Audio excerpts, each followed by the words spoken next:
വൈകിട്ട് ചായം കുടിച്ചോണ്ടിരിക്കുമ്പോഴാണ് ഗൈസ് സൂര്യൻ എന്തോ കിടന്ന് അനങ്ങുന്നത് കണ്ടത്. അപ്പം തന്നെ അതിൻ്റെ അടുത്ത് പോയി നോക്കി കഴിഞ്ഞപ്പോൾ അതൊരു പാവം കുഞ്ഞു മഞ്ഞ കിളിയായിരുന്നു. പരിക്ക് പറ്റി എന്തോ കിടക്കണമായിരുന്നു. നമ്മളിപ്പോൾ ഈ അടുത്തോട് ചെന്ന് നോക്കിയപ്പോൾ ആള് പറക്കുന്നില്ല, പക്ഷെ ഇങ്ങനെ ചാടി ചാടി പോകുന്നുണ്ടായിരുന്നു. അങ്ങനെ നമ്മൾ പയ്യെ കയ്യിലൊക്കെ എടുത്തു. നന്ദു പയ്യെ അതിൻ്റെ വായിൽ പറ്റിയിരിക്കുന്ന മണ്ണൊക്കെ എടുത്ത് കളയായിരുന്നു. അപ്പോൾ ആളിങ്ങനെ നല്ല ക്യൂട്ടായിട്ടുള്ളൊരു സൗണ്ടൊക്കെ ഉണ്ടാക്കുന്നുണ്ടായിരുന്നു.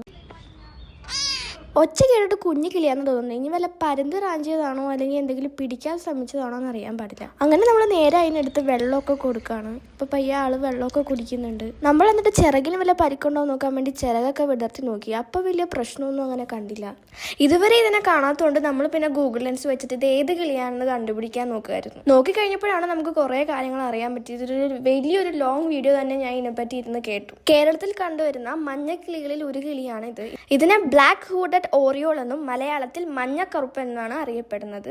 ഇതിന്റെ ഇനത്തിൽ തന്നെ ഇന്ത്യൻ ഗോൾഡൻ ഓറിയോളും ബ്ലാക്ക് നെയ്പ്ഡ് ഓറിയോൾ എന്ന് പറഞ്ഞ കിളികളും ഉണ്ട്. അപ്പൊ ഈ മൂന്നെണ്ണത്തിൽ ഏത് കിളിയാണ് ഇതെന്ന് നമുക്ക് മനസ്സിലായിട്ടില്ല. പക്ഷെ ഇത് നമ്മുടെ ഇവിടങ്ങളിൽ കൂടുതലായിട്ട് കാണുന്നൊരു കിളിയും പക്ഷെ കാണപ്പെടാൻ പ്രയാസമുള്ളൊരു കിളികളിൽപ്പെട്ട ഒരു കിളിയാണ്.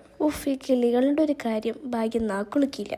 ഇവനൊരു സുന്ദരനും പാവവുമായതുകൊണ്ട് സുന്ദരനായ മണ്ടൻ എന്നാണ് ഇവനെ അറിയപ്പെടുന്നത്. നല്ല ഭംഗിയായിരുന്നു ഇതിനെ നേരിട്ട് കാണാൻ. അപ്പോൾ അച്ഛമ്മതിന് ശേഷം കുറച്ച് പാലും കൂടി കൊടുത്തിട്ട് നമ്മൾ ആളെ റെസ്റ്റ് ചെയ്യാൻ വിട്ടിട്ടുണ്ട്. അപ്പോൾ ആള് ഓക്കെ ആയി കഴിയുമ്പോൾ നമ്മൾ പറക്കാറൊക്കെ ആകുമ്പോൾ നമ്മൾ ഇതിനെ തുറന്നു വിടുന്നതായിരിക്കും. അപ്പോൾ അടുത്ത വീഡിയോയിൽ കാണാം. ശരി എന്നാ.